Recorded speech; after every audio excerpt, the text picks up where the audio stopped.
சட்டமன்ற தேர்தலில்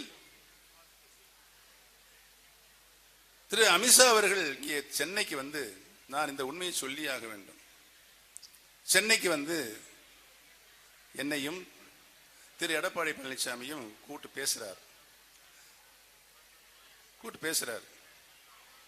இப்ப பிரிஞ்சிருந்து கடந்த நாடாளுமன்ற தேர்தலில் திரு டிடிவி தினகரன் அம்மா மக்கள் முன்னேற்ற கழகம் பிரிந்து நின்றதனால் உங்களுடைய வாக்குகள்லாம் பிரிந்து அதிமுகவில் நாடாளுமன்ற தொகுதியில் ஒரு தொகுதி ஒரு பாக்கியெல்லாம் தோல்வியை தெளிவிருக்கிறது.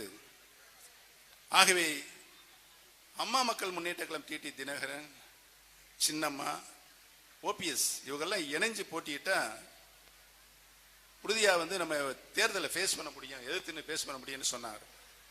இவர் அதெல்லாம் முடியாது, சின்னம்மாவை இங்கே சேர்க்க முடியாது, டிடிவி சேர்க்க முடியாது. ஒரு 20 தொகுதி எனக்கு பிஜேபி பாரதிய ஜனதா கட்சிக்கு ஒதுக்கப்பட தொகுதியில் ஒரு 20 தொகுதி சேர்த்து கொடுங்க, நான் அவங்ககிட்ட பேசிக்கிறேன், நீங்க பேச வேணாம் அப்படின்னு. அதையும் உள்ள முடியாது, தர முடியாது. 15 தொகுதிக்கு தரலாமான்னு கேட்டார், அதையும் தர முடியாது. 12 தொகுதினால அவங்களுக்கு கொடுக்கலாமா அப்படின்னு கேட்டா, இல்லை அதையும் தர முடியாது. 10 தொகுதி கொடுக்கலாமா, இல்லைன்னு. சரி ரைட், நீங்க தொகுதி கொடுக்க வேணாம்ட்டீங்க, ரைட்டு, நீங்களே நின்னுக்குங்க.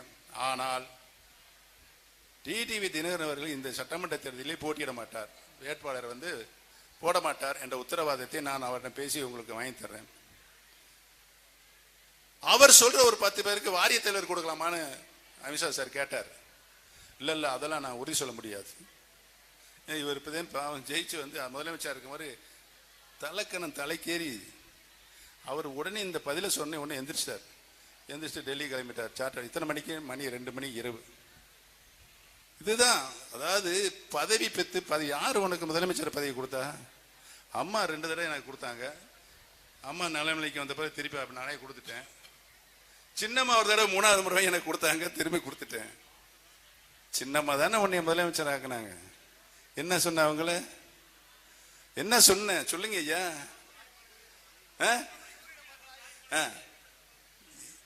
இப்ப நம்பிக்கை துரோகம், ஒரு மனிதனுடைய நம்பிக்கை துரோகத்தை இப்படி அப்பட்டமாக சொல்லுகின்ற உலகத்திலேயே ஒரு ஆள் யாரு?